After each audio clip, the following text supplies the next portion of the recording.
Good morning students. आज हम lesson 8 दो विश्व युद्धों के बीच रूसी क्रांति और महामंदी के बारे में देखेंगे जो इतिहास खंड से है। तो चलिए बुक की ओर ध्यान देते हैं।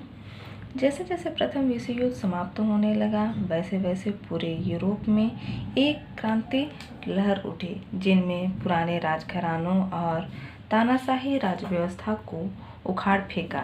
जिस तरीके से हमने पिछले लेसन 7 में देखा कि किस तरीके से प्रथम विश्व युद्ध में जनधन की हानि हुई और किन किन देशों ने उसमें भाग लिया। तो यह क्रांति क्या है, प्रथम विश्व युद्ध तो समाप्त होने लगे थे लेकिन साथ ही साथ वह क्या है, यूरोप में एक क्रांति लहर उठने लगी जो क्या किन बीच में जो राजघराने जो राज परिवार से थे और साथ ही साथ तानाशाह राज व्यवस्था अब जो अपनी इच्छा अनुसार या अपनी इच्छा के अनुसार लोगों को अपने हिसाब से चलाने वाली एक ऐसी शासन व्यवस्था स्थापित होने लगी।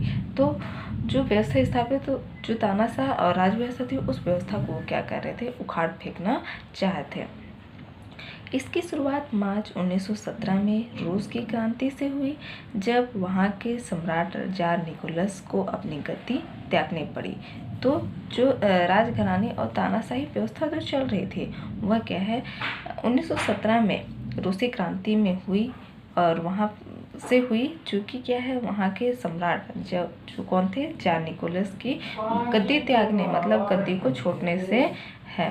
धीरे धीरे यह लहर जर्मनी, ऑस्ट्रिया हंगरी, बुल्गारिया, तुर्की आदि के राजघरानों को धराशाही कर गई। तो यह धीरे धीरे क्या है, यह क्रांति धीरे धीरे क्या है, फैलती चलेगी और ऑस्ट्रिया हंगरी, बुल्गारिया, तुर्क जैसे राज परिवारों के जगह पर वो आ गई। ऐसी ये व्यवस्था रूस में अक्टूबर 1917 को एक और क्रांति हुई जिसके बाद वहाँ साम्यवादी की सरकार बनी। तो इस तरीके से रूस में क्या है अक्टूबर 1917 को फिर से एक क्रांति हुई जो क्या है एक साम्राज्यवादी सरकार वहाँ पे बनी। तो साम्राज्यवादी क्या होता है ये आप लोग समझ लीजिए कि साम्राज्यवादी होते कि जो सामाजिक राजनीतिक दर्शन के अंतर्गत एक ऐसे विचारधारा रखने वाले या रखने के रूप में वर्णित है जो क्या है समता मूलक वर्ग विहीन, जो समता मतलब समान रूप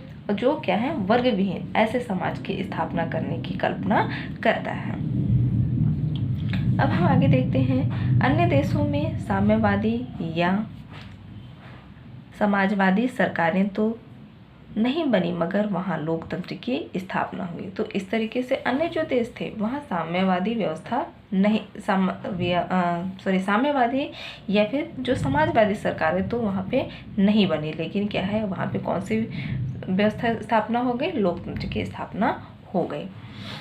जर्मनी में वाइमर संविधान जो वाइमर नामक जगह पर इस संविधान की रूपरेखा बनी। वाइमर जो जगह थी उस जगह पर संविधान की रूपरेखा एक संविधान की नई रूपरेखा तैयार हुई लागू हुआ जिसके तहत हर वयस्क महिला व पुरुष, अमीर और गरीब सबको चुनाव लड़ने व वोट डालने का अधिकार मिला। लेकिन वाइमर गणतंत्र लगातार तनाव से ग्रसित था। तो इस तरीके से क्या है जो वयस्क लोग थे जो वोट दे सकते थे अपने शिक्षा से और साथ ही साथ इसमें महिला, पुरुष और अमीर गरीब इस तरीके से सभी लोगों ने वहाँ पे भाग लिया उस चुनाव में। लेकिन धीरे धीरे यह स्थिति क्या है, वाइमर जो गणतंत्र लगातार क्या है तनाव की स्थिति में वह जूझता जा रहा था।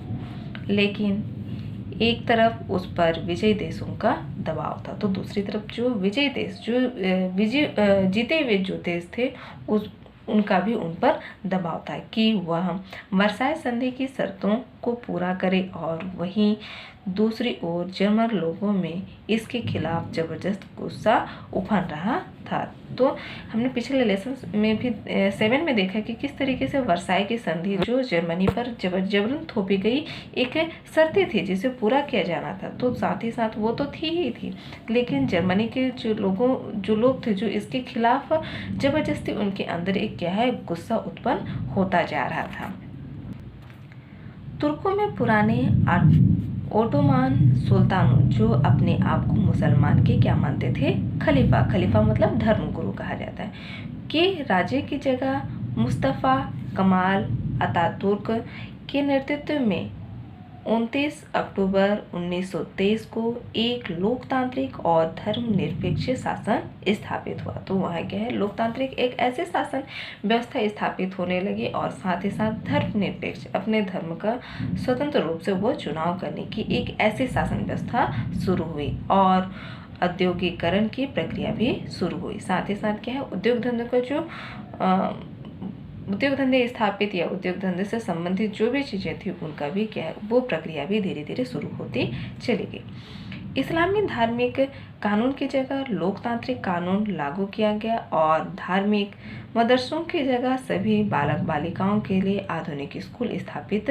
की गई। तो इस तरीके से क्या है, जो इस्लामी धार्मिक कानून थे, धर्म से संबंधित जो कानून बने थे की जगह क्या स्थापित होने लगा, लोकतांत्रिक कानून व्यवस्था जो कानून थी वो लागू किया गया और साथ ही साथ धार्मिक मदरसे, जहाँ बच्चों को क्या है, धर्म से संबंधित शिक्षा दी जाती है, उस जगह पर बालक बालिकाओं के लिए क्या है, आधुनिक स्कूल स्थापित किए गए।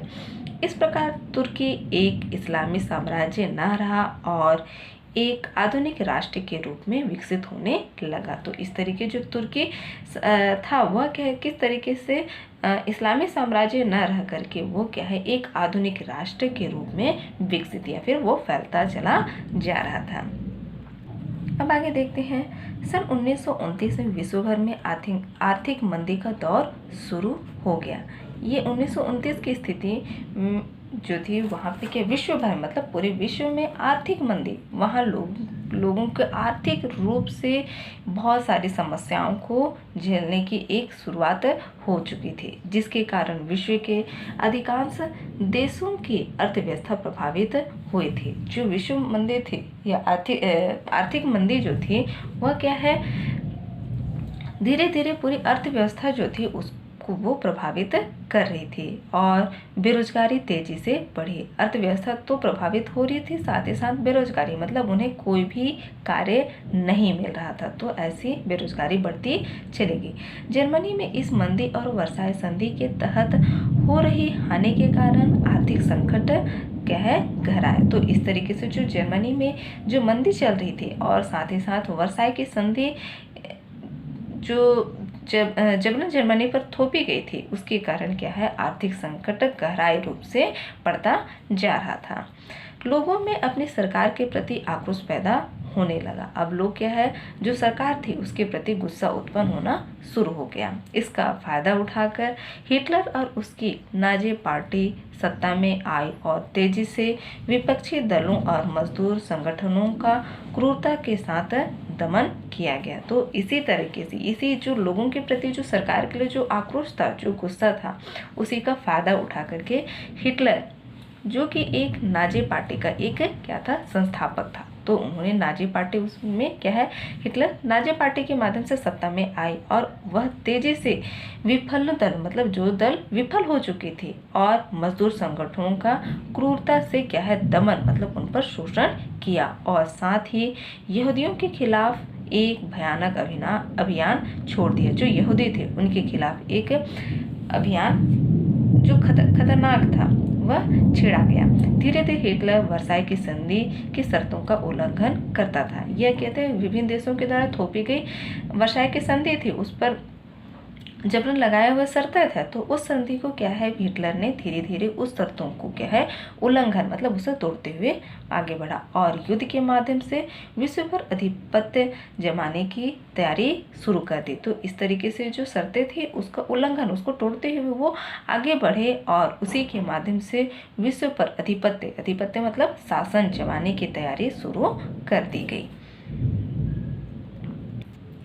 उन्हीं दिनों ब्रिटेन और अमेरिका में एक नए तरह के राज्य की अवधारणा विकसित हुई, जिसे वेलफेयर स्टेट कहते हैं। उसी दिन मतलब जिस तरीके से वर्साई की संधि हिटलर ने क्या है, जो शर्तें लगी की थी उसके खिलाफ चल रही उल्लंघन करते हुए वो आगे बढ़ रहे थे, तो उसी दिन या उसी तरह से क्या है, ब्रिटेन और अमेरिका में भी एक नए राज्य की अवधारणा, मतलब एक ऐसे राज्य की अवधारणा विकसित हो रही थी जो किसके नाम से जाने जा रही थी, वेलफेयर स्टेट जिसे कहा जाने लगा। इसमें माना गया कि राज्य लोकतांत्रिक सिद्धांतों के आधार पर चले, मतलब लोकतंत्र के जो सिद्धांत बने हैं उसी के आधार पर राज्य चले।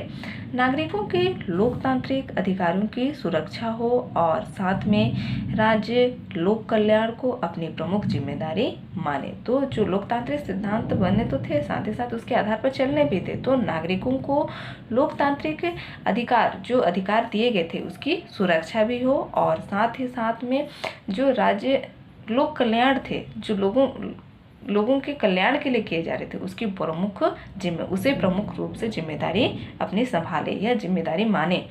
इसके तहत सार्वभौमिक मताधिकार, सार्वभौमिक मतलब सभी के मतों के अधिकार सभी के हित में हो। राज्य के स्वतंत्र संचार माध्यम जिसके माध्यम से हम जानकारी एकत्र कर सकें चाहे या प्राप्त कर सकें। बहुदलीय मतलब विभिन्न दलीय राजनीति आदि के साथ साथ नागरिकों को समान अवसर दिलवाना, और शिक्षा, स्वास्थ्य, बेरोजगारी, निराश्रित मतलब जिनके पास आश्रय ना हो या रहने की व्यवस्था ना हो, बीमारियों व वृद्धों की देखभाल आदि राज्यों ने अपने जिम्मे में ले लिया। तो इस तरीके से जो लोकतांत्रिक अधिकार की जो सुरक्षा हो रही थी उसके तहत क्या है, विभिन्न लोगों की सुरक्षा के लिए उन्हें विभिन्न तरीके से व्यवस्थाएं दे रही थी। तो ये जो व्यवस्था हो रही थी वह क्या है, राज्यों को अपने जिम्मे में, मतलब उन जो कार्य हो रहे हैं या जो अधिकार उन जनता को दिए गए हैं वो अधिकार क्या है, राज्य अपने जिम्मे में ले।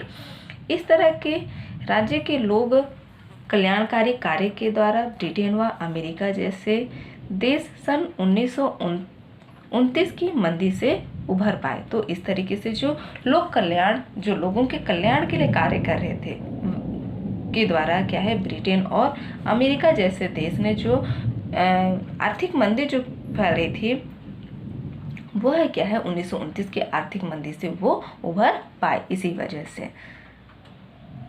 अब आगे देखेंगे 2.1 में रूसी क्रांति। युद्ध के पूर्व में रूस सन 1914 तक रूस एक विशाल साम्राज्य बन चुका था। मतलब प्रथम विश्व युद्ध तक जो रूस जो था वह क्या है, एक विशाल साम्राज्य के रूप में फैल चुका था जो यूरोप और एशिया महाद्वीप के बीच फैला हुआ था। इसमें अनगिनत भाषा, धर्म, जातीयता के लोग अलग अलग भागों में रहते थे। तो जो रूस जैसे एक विशाल साम्राज्य में क्या अनगिनत मतलब विभिन्न तरह के भाषा बोलने वाले, जाति के लोग और विभिन्न धर्म को मानने वाले लोग अलग अलग भागों या फिर क्षेत्रों में रहते थे, जिन पर रूसी शासकों की हुकूमत थी। वहाँ पे क्या है, रूसी शासकों का शासन चलता था। इस साम्राज्य में सत्ता अभिजात्य भूस्वामी के हाथ में थी। जो साम्राज्य जो चल रही थी उसकी सत्ता क्या, अभिजात्य जो उच्च वर्ग में आने वाले या संपन्न परिवार जो थे वही क्या है, ऐसे भूस्वामी के हाथ में थी, जिनका नेतृत्व वहाँ का निरंकुश शासक जार निकोलस द्वितीय जार यानी सम्राट था। तो इस तरीके से जो वहाँ का नेतृत्व, वहाँ का जो संचालन करने वाला या शासक करने वाला जो निरंकुश मतलब अपनी इच्छा अनुसार या उससे जो सही लगता था ऐसे शासक जो कौन थे, जार निकोलस द्वितीय यानी कि जो कि यहाँ सम्राट बताया गया है, जो राजा भी कह सकते हैं, उसके द्वारा शासन चलती थी। वह रोमानोव वंश का था। जो जार निकोलस जो था वह क्या है, रोमानोव वंश से संबंध रखता था। साम्राज्य के अधिकांश अधिकारी भूस्वामी थे। जो साम्राज्य के अधिकांश जो अधिकारी जो थे वो क्या थे, भूस्वामी होते थे। अब आगे देखते हैं, सन 1861 तक रूस में कृषकों को अर्धदास सर्फ के रूप में रखा जाता था। किसान जमीन से बंधे थे और वे बिना भूस्वामी की आज्ञा से दूसरे काम धंधे नहीं कर सकते। तो जो यहाँ क्या थे, किसान जो अर्धदास मतलब आधे तौर से वो क्या है, दास के रूप में रखे जाते थे, और साथ ही साथ वो किसान जमीन में कार्य करने या भूस्वामी की आज्ञा के अनुसार उनकी इच्छा के अनुसार काम वह जैसा उन्हें कहा जाता था वैसा कर सकते थे, लेकिन उसके अलावा वह दूसरे कार्य नहीं कर सकते थे, यानी कि अपनी इच्छा अनुसार यह गांव छोड़कर नहीं जा सकते थे। जब भूस्वामी अपनी जमीन किसी को बेचता था या देता था तब किसान के साथ किसानों को भी हस्तांतरित करता था। तो जिस तरीके से जो भूस्वामी जो भूमि का मालिक है वह जमीन अगर किसी को बेचता था या देता था तो वह धीरे क्या है साथ में साथ वह किसानों को भी हस्तांतरित मतलब बदल देना या परिवर्तन कर देना, तो वह बदल दिया जाता था। 1861 में जारी की एक घोषणा के द्वारा किसानों को इस प्रथा से मुक्ति तो मिली, मगर जो 1861 में जो जार निकोलस जो सम्राट के द्वारा जो घोषणा पत्र निकली थी उसमें किसानों की जो इस प्रथा थी या ऐसी प्रथा जो अर्धदास जो प्रथा चल रही थी वो प्रथा से मुक्ति तो मिली, मगर लेकिन आगे क्या हुआ हम देखेंगे। पहले हमें दिखाया गया है, देख सकते हैं यहाँ पे चित्र, जिसमें 8.2 में रूस किसान परिवार जो 1900 के आसपास की स्थिति को दिखाया गया है। अब भी जमीन भूस्वामी के पास ही थी। तो किस तरीके से जार निकोलस के जो घोषणा पत्र थे जिसमें अर्धदास जैसी जो व्यवस्था थी उसे मुक्ति तो मिली, लेकिन क्या है भूस्वामियों के जो जमीन जो थी वो अभी भी क्या थी भूस्वामी जो थे उन्हीं के पास थी, और किसानों को यह जमीन ऊंचे किराए पर मिलती थी, मतलब ऊंचे दर पर उन्हें किराए के तौर पर उस जमीन पर खेती करने को दी जाती थी। जार की पहल पर भूस्वामियों ने कुछ जमीन जो आमतौर पर घटिया किस्म थी किसानों को दे दी। जो जार निकोलस की पहल पर मतलब कि उनके पहल करने पर जो भूस्वामी थे उन्हें क्या है किसानों को जिन जमीनों पर अच्छी खेती नहीं होती थी या घटिया फसल उत्पन्न होती थी उन जमीन किसको दे दी गई, किसानों को दे दी गई, मगर उसके लिए किसानों को बहुत बड़ी रकम चुकानी पड़ती थी। उसके लिए भी किसानों को क्या करना पड़ता था, उस जमीन को लेने के लिए बहुत ही बड़ी राशि या रकम उनको चुकानी देनी पड़ती थी। शासन की ओर से यह रकम भूस्वामियों को चुकाई गई। तो शासन की ओर से यह रकम क्या है भूस्वामियों को दी जाती थी और किसानों को इसे किस्तों में पटाना होता था, मतलब किस्त बाय किस्त इन्हें देना होता था। जब तक वे इसे पटा नहीं देते उन्हें गांव छोड़कर जाने की अनुमति नहीं थी। तो इस तरीके से जो भूस्वामी को जो रकम चुकानी पड़ती थी तो किसान जब तक उस जमीन की किस्तों को पूरा नहीं कर देता था तब तक वह गांव को छोड़ करके या गांव छोड़कर वह नहीं जा सकता था। सन 1917 तक कई पीढ़ियां बीतने पर भी किसान यह ऋण चुकाते रहे। तो इस तरीके से 1917 तक यह कई पीढ़ियां मतलब इनकी अगली जो थी या आने वाली जो पीढ़ी थी उस पीढ़ी ने भी उस जमीन के ऋण को चुकाते रहे। कुल मिलाकर 1861 के सुधारों से भूस्वामी ही लाभान्वित हुए और किसान कानूनी रूप से आज़ाद तो हुए मगर आर्थिक रूप से और बुरी हालत में फंस गए। तो क्या है 1861 की जो सुधार जो हुए थे उसमें भूस्वामी जो भूमि के मालिक थे उन्हें लाभान्वित तो हुआ, लेकिन किसान कानूनी रूप से आज़ाद भी हो गए मगर आर्थिक रूप से वे अभी भी क्या थी, उनकी हालत जो थी वह बुरे तौर से या बुरी स्थिति से वे जकड़े हुए थे। लेकिन रूस में किसी प्रकार के लोकतंत्र या अभिव्यक्ति की आज़ादी के न होने के कारण किसानों के पास अपनी बात कहने या मनवाने के लिए कोई साधन नहीं थे। लेकिन क्या थी, रूस में जो लोकतंत्र या अभिव्यक्ति मतलब अपनी इच्छा को व्यक्त करना या अपने जो चाहते हैं उसे जाहिर करना, ऐसी आज़ादी ना होने के कारण, ऐसी बात ना होने के कारण किसान अपनी जो बात थी वह कहने मनवाने के लिए ऐसे उनके पास कोई साधन या तरीके नहीं थे जिससे वह जो उनकी जो स्थिति है थी उसे वह सामने किसी को कह सके। अभिजात भूस्वामी व जार मिलकर निर्गुण शासन चलाते थे। तो इस तरीके से जो अभिजात जो उच्च वर्ग के भूस्वामी जो थे और साथ ही साथ में जार जो मिल करके क्या है निरंकुश शासन चलाते थे, जो जनता को बहुत ही अपनी इच्छा अनुसार उन्हें चलाया जाता था या मनवाया जाता था, जो एक बहुत सीमित वर्ग को ही लाभ पहुंचाता था। सीमित मतलब बहुत ही कम लोग वर्ग को ही इसका लाभ होता था। इस तरह आम किसानों की हालत सुधरने की जगह क्या हो गई, बिगड़ती चली गई। तो इस तरीके से धीरे धीरे किसान तो मुसीबत में फंसते गए और साथ ही साथ उनकी हालत भी बिगड़ती चली गई। आजीविका की खोज में कई किसान शहरों में बने कारखानों में मजदूरी करने लगे और कई किसान जार की सेना में भर्ती हुए। इस तरीके से क्या हुआ, आजीविका मतलब अपने जीवन की को आगे चलाने के लिए या निर्वाह करने के लिए किसान क्या है शहरों में जो बने थे कारखाने वहाँ पे मजदूरी करने लगे और कुछ किसान जो थे वह जार की सेना में वह भर्ती हो गए। इस तरह रूस में किसानों, मजदूरों व सैनिकों के बीच एक गहरा संबंध बना। तो इस तरीके से रूस में जो किसान थे, मजदूर और सैनिक, इनके बीच में आपस में एक संबंध बढ़ने लगा। किस तरीके से यहाँ पे आप लोग देख सकते हैं, दिखाया गया चित्र 8.3 में रूस के एक पुराने कारखाने के अंदर का दृश्य, जिसमें कारखानों के अंदर रूस के लोग क्या है काम करते हुए दिखाए गए हैं।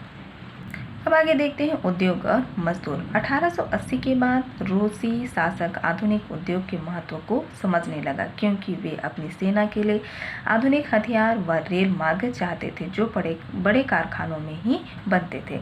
अब उद्योग और मजदूरों के बीच में क्या होने लगा, ये स्थिति को हम देखेंगे, जिसमें 1880 में जो रूसी शासक आधुनिक उद्योग जो थे उसके महत्व को वो समझने लगे थे, क्योंकि जो सेना थी उन्हें क्या है आधुनिक हथियार भी चाहिए थे और साथ ही रेल मार्ग थे, जो कहाँ से संभव हो सकता था, कारखानों से ही ये चीज़ें उन्हें प्राप्त हो सकते थे। अतः जारशाही राज्य ने रूस में उद्योग को लगाने की पहल की। तो इस तरीके से जो जारशाही थे, जो सम्राट थे, वह रूस में क्या है उद्योग लगाने की और अपनी पहल करने लगे या उद्योग लगाने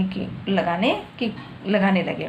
ब्रिटेन या फ्रांस में जहां मध्यम वर्ग के धनी व्यापारी आदि छोटे उद्योग लगाते थे, रूस में राज्य ने विदेशी निवेशकों को बड़े कारखाने लगाने के लिए आमंत्रित किया और उन्हें कई रियायतें दी। तो इस तरीके से क्या है ब्रिटेन या फिर फ्रांस, जहाँ पे मध्यम वर्ग के जो धनी व्यापारी थे वो क्या है अपने लिए छोटे छोटे अपना स्वयं का वो उद्योग लगाते थे, जिसमें क्या है रूस में जो राज्य थे वो विदेशी निवेशक मतलब दूसरे देश के जो विदेशी निवेशक थे, खरीदने वाले जो थे, वो बड़े कारखाने लगाने के लिए उन्हें क्या किया गया, आमंत्रित किया गया, उन्हें बुलाया गया और साथ ही उन्हें रियायतें मतलब उन्हें जमीन दी गई जहाँ पे वो उद्योग लगा सके। इस कारण रूस का औद्योगिकरण भी अभिजात वर्ग के नियंत्रण में ही रहा। तो इस तरीके से जो उद्योग धंधे जो लग रहे थे वह भी क्या है उच्च और संपन्न लोगों के हाथ में ही वो भी नियंत्रित था और वहाँ एक स्वतंत्र मध्यम वर्ग या शक्तिशाली पूंजीपति वर्ग का विकास नहीं हो सका। तो इस तरीके से वहाँ भी क्या होने लगे कि वहाँ पे जो स्वतंत्र मध्यम वर्ग और जो शक्तिशाली पूंजीपति वर्ग का विकास इस तरीके से नहीं हो सका था। लेकिन बढ़ते औद्योगिकरण के साथ साथ शहरीकरण भी हुआ, जो क्या है औद्योगिकरण की वजह से क्या है वह क्षेत्र क्या है शहरीकरण में परिवर्तित हो गया, जिसमें हम देखें कि किस तरीके से रूस का जो औद्योगिकरण था वो किसके हाथ में था, अभिजात राज्य के नियंत्रण में था। वह राज्य जहाँ पे जो संपन्न लोग थे या उच्च संपन्न वर्ग के जो थे उन्हीं का ही वहाँ पे नियंत्रण मतलब उन्हीं के इच्छा अनुसार या उन्हीं के अधिकार में ही हो रहा था। तो इस तरीके से क्या है स्वतंत्र मध्यम वर्ग जो और शक्तिशाली पूंजी के हाथ में वह विकसित नहीं हो सका। आगे हम देखेंगे वहाँ बड़ी संख्या में औद्योगिक मजदूर रहने लगे, जिन्हें बहुत ही कम वेतन पर दयनीय हालतों पर काम करना पड़ता था। जो उद्योगों में काम करने वाले जो मजदूर थे उनकी संख्या बहुत ही अधिक थी, साथ ही साथ उन्हें क्या है वेतन बहुत ही कम दिया जाता था और उनकी स्थिति बहुत ही दयनीय मतलब बहुत ही गिरी हुई हालत में वो अब काम करना पड़ता था उन्हें। रूस में जो कारखाने बने वे बहुत बड़े थे, जिनमें हजारों मजदूर एक साथ काम करते थे। तो रूस में जो कारखाने बने थे उसमें बहुत अधिक मात्रा में मजदूर काम करने वाले लोग थे और वह बहुत ही बड़ा उद्योग भी था। इस कारण मजदूरों में आपस में संगठन बनने और अपनी मांगों के लिए एक साथ लड़ने की क्षमता बनी। तो क्या है, अधिक संख्या की वजह से, मजदूरों की अधिक संख्या की वजह से क्या होने लगा, अब संगठन बनने लगा और जो अपनी मांग है उसे पूरा करने के लिए वह लड़ने की क्षमता उनमें बढ़ गई। ज़्यादातर मजदूर गांव के किसान परिवारों से थे और इस कारण गांव की समस्याओं से गहरे रूप से जुड़े हुए थे। जो मजदूर जो थे वो क्या है, गांवी परिवार से संबंध रखने वाले तो थे ही साथ ही, लेकिन वो इस बात से भी अवगत थे कि गांव में वे किन समस्या और किन हालातों से जुड़े हुए थे। ये इस चीज़ से वे बहुत अधिक वाकिफ थे। अब देखेंगे सन 1905 की घटनाएं। जार शासित मतलब जार के द्वारा शासित रूस में लोकतंत्र और लोकतांत्रिक अधिकार नहीं थे। रूस में हमने ये भी देख सीखा कि किस तरीके से लोकतंत्र और लोकतांत्रिक अधिकार वहाँ नहीं दिए गए थे रूस में। अब लोगों को सरकार की खुली आलोचना करने या अपनी समस्याओं को लेकर आंदोलन करने के अधिकार नहीं थे। लोगों के पास खुले तौर से मतलब वह बेफिक्र होकर के वह सरकार की आलोचना मतलब उनको खंडन या फिर उनकी बुराई समझिए या अपनी जो समस्याएं थी वह उसको लेकर के आंदोलन करने का उनको अधिकार नहीं था। क्योंकि राज्य का विशेष विरोध खुलकर नहीं हो सकता था। जो राज्य के जो विरोध करना चाहते थे वह खुलकर नहीं किया जा सकता था। जगह जगह गुप्त संगठन बने जो गुप्त रूप से लोगों को संगठित करते और गुप्त आंदोलन चलते थे। जो क्या है, जगह जगह मतलब कुछ जगह जगह पर गुप्तनीय रूप से क्या है, लोगों का संगठन बनाया गया और वह संगठन क्या है, लोगों के द्वारा किया गया और साथ ही वह जो आंदोलन भी हुआ तो वह भी गुप्तनीय रूप से आंदोलन हुए। समय समय पर यहाँ आतंकी हमलों का रूप लेता था। गुप्त संगठनों के रूप में समाजवादी और साम्यवादी पार्टी, किसानों की क्रांतिकारी पार्टी और उदारवादी पार्टियां प्रमुख थी। जो समय समय पर क्या है, गुप्त संगठनों के रूप में समाजवादी और साम्यवादी पार्टी या क्रांतिकारी समाज पार्टियां जो क्या है अपनी उदारवादी की पार्टियां जो कि प्रमुख थी वहाँ की। सन 1905 में रूस और जापान का युद्ध हुआ। ये 1905 में क्या है, जापान और रूस के बीच में युद्ध हुआ जिसमें रूस एक छोटे एशियाई देश से हार गया। इस कारण जार का दबदबा क्या होने लगा, कमजोर होने लगा। उसी समय रूस के विभिन्न शहरों में मजदूर अपने काम के हड़तालों के विरुद्ध और लोकतंत्र के लिए हड़ताल करने लगे। क्योंकि जो 1905 में रूस और जापान के बीच में जो युद्ध हुआ था तो जो कि एशियाई देश से वह हार चुका था और उसकी स्थिति क्या होती, जो जार का जो दबदबा था वह कमज़ोर होने लगे। तो उस स्थिति पे क्या है, मजदूरों ने जो अपने काम के हालात थे, जो स्थिति थे उसके विरुद्ध और लोकतंत्र के प्रति क्या करने लगे, वो हड़ताल करने लगे। जब पीटर्सबर्ग शहर राजधानी में मजदूर शांतिपूर्वक जुलूस निकालकर जार के महल के सामने अपनी गुहार लगाने के लिए इकट्ठा हुए तो उन पर गोली चलाई गई और हजारों से अधिक लोग मारे गए। तो इस तरीके से जब पीटर्सबर्ग जो शहर की राजधानी थी वह उसमें मजदूरों ने शांतिपूर्वक जब जुलूस निकाला गया जो कि जार के महल के सामने और अपनी मांग की गुहार करने लगे तो उन पर क्या है, गोली चलाई गई और उसमें हजारों लोग मारे गए।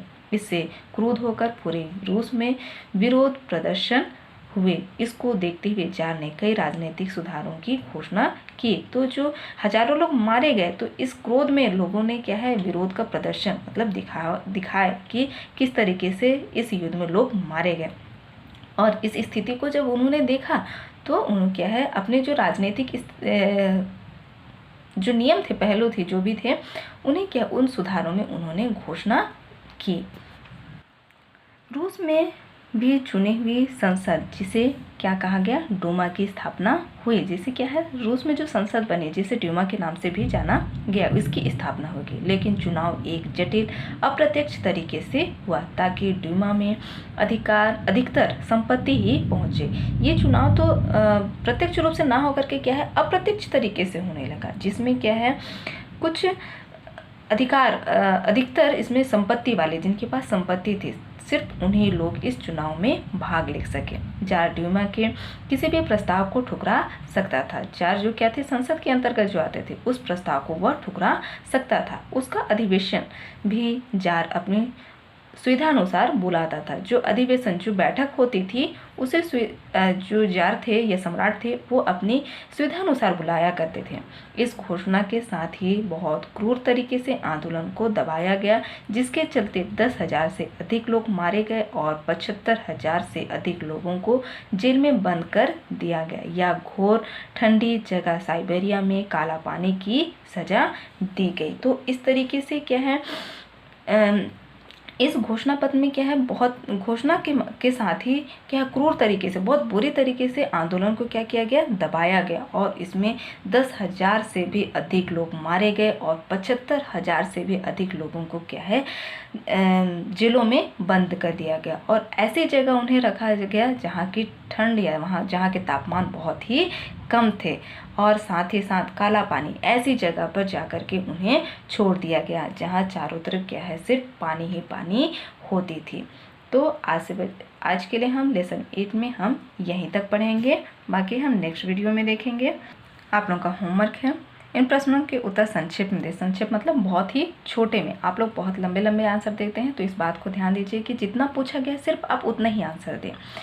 का नंबर पे है, तुर्क में लोकतंत्र और धर्मनिरपेक्ष शासन किसने स्थापित किया? ख है, रूस में किसानों की दासता कब और किसने समाप्त की? ग नंबर है, रूस में औद्योगिकरण की पहल किसने की? घ नंबर में 1905 में स्थापित ड्यूमा में किन देशों का बोलबाला था? च नंबर में है, 1917 में रूस के किसानों, मजदूरों और सैनिकों की क्या प्रमुख मांगे थी? ज नंबर पे है, लेनिन का जमीन संबंधित ऐलान में क्या कहा गया? ये क्वेश्चन आप लोगों को दिए जा रहे हैं। 6 क्वेश्चन है, बहुत सटीक तौर से एक लाइन में आंसर देना है, बहुत विस्तार नहीं करना है। इस बात को आप लोग ध्यान दीजिए, क्योंकि इसी तौर से आप लोगों के बोर्ड एग्जाम में भी आप लोगों को आंसर देने होंगे।